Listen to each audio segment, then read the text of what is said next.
Mesdames, Mesdemoiselles, Messieurs, bonjour. Ce journal télévisé est diffusé dans le cadre du service minimum prévu par la loi en cas de grève à l'ORTF. Il a été préparé par le personnel d'encadrement de 24 heures sur la une, des journalistes non grévistes et des journalistes requis pour ce service minimum. À la suite de la grève déclenchée sans préavis lundi soir par l'intersyndicale des journalistes de l'ORTF, nous n'avons pas pu vous présenter, mardi et mercredi, n'avons pu vous présenter que de brefs résumés de nouvelles sans documents filmés. Les personnels en grève ayant décidé de ne pas assurer le service minimum et d'occuper les lieux de diffusion des journaux télévisés. Rappelons que l'intersyndicale des journalistes de l'ORTF a déclenché ce mouvement de grève pour protester contre le fait que 261 journalistes statutaires ne sont pas actuellement affectés dans les nouvelles sociétés, considérant que ces journalistes étaient virtuellement licenciés. L'intersyndicale des personnels, CGT, CFDT, FSU, s'est associé hier à ce mouvement de grève des journalistes et l'a reconduit pour aujourd'hui. Hier, à l'Assemblée nationale, à l'occasion de la séance consacrée aux questions d'actualité, après que M. Rossi eut répondu à une question posée par M. Rigoux, député communiste de la Haute-Vienne, le Premier ministre, M. Chirac, a évoqué la situation à l'ORTF en réponse à une question de M. Andrieux, député socialiste. Vous avez dit que le sort des 261 journalistes pouvait être réglé par la commission de reclassement.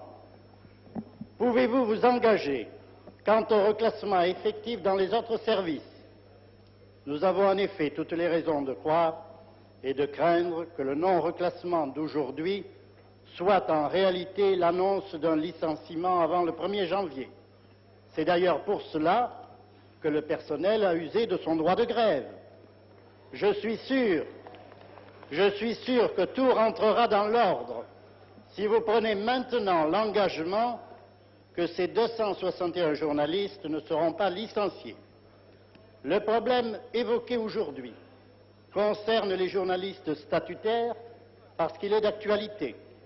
Mais nos inquiétudes sont les mêmes pour les pigistes et pour l'ensemble des personnels de l'Office, dont plusieurs centaines sont menacés également de licenciement.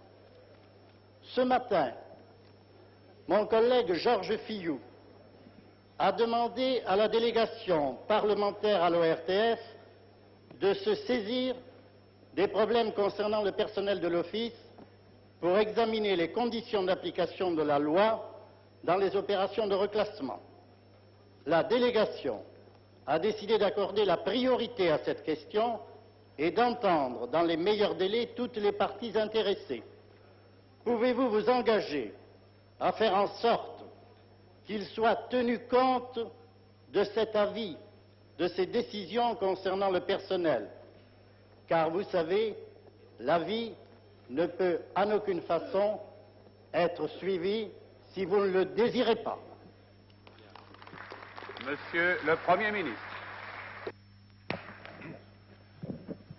Monsieur le Président, M. Rigoux tout à l'heure, M. Andrieux maintenant, viennent de nous faire part de leurs préoccupations en ce qui concerne le sort des 261 journalistes dont il est question dans leur question.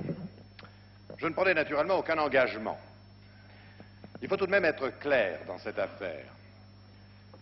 Les organismes de télévision n'ont pas pour vocation essentielle de rémunérer sur leur budget, alimenté par la taxe qui est payée par l'ensemble des téléspectateurs, des personnels en surnombre. Ils ont pour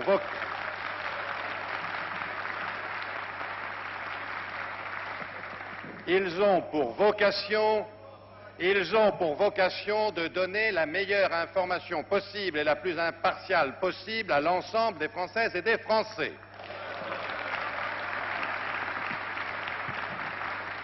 Si l'ORTF, dans le passé, a recruté un nombre trop important de journalistes, il faudra en tirer inéluctablement les conclusions au niveau des organismes de gestion. Et par conséquent, ce travail sera fait normalement dans l'intérêt même de l'ensemble des téléspectateurs. L'autre problème est celui des conditions dans lesquelles, le cas échéant, certains de ces journalistes perdraient leur emploi. Et nous sommes naturellement tout prêts à les examiner. Et à les examiner de la façon la plus bienveillante. Le secrétaire d'État, tout à l'heure, a répondu excellemment à l'ensemble de la question posée. Inutile de dire que je ne reviendrai pas sur ce qu'il a dit.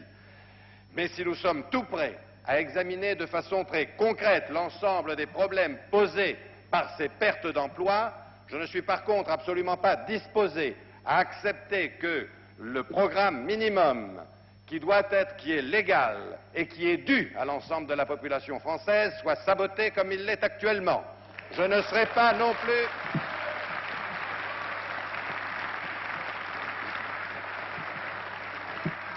Je ne suis pas non plus disposé à accepter qu'un certain nombre de gens, au mépris de la loi, envahissent les locaux de l'ORTF, et c'est la raison pour laquelle, Monsieur Rigout, c'est moi-même qui ai donné instruction hier au ministre d'État, ministre de l'Intérieur, de faire évacuer l'ensemble de ces personnels, et j'ai redonné ces instructions aujourd'hui.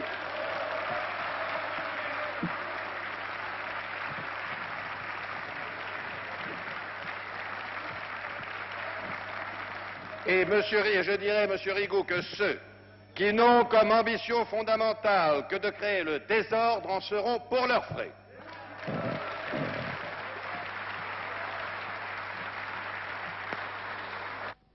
Après cette intervention du Premier ministre, l'intersyndicale des journalistes a publié un communiqué protestant contre ces propos et réaffirmant qu'elle entendait défendre, je cite, la liberté d'expression et le droit à l'information, et dénoncer les licenciements qui sont en fait, et je cite à nouveau, les conséquences d'une épuration syndicale et politique. Fin de citation.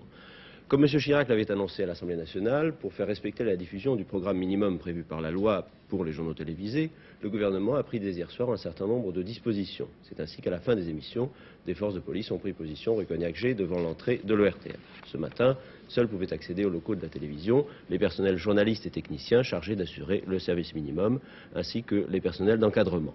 L'intersyndicale des journalistes a fait annoncer en fin de matinée que les journalistes en grève étaient prêts à assurer le service minimum dans la mesure où les forces de police seraient retirées des abords du centre Cognac-G. Mais à l'heure actuelle, aucun changement n'est intervenu dans le dispositif mis en place à l'extérieur des locaux de l'Office.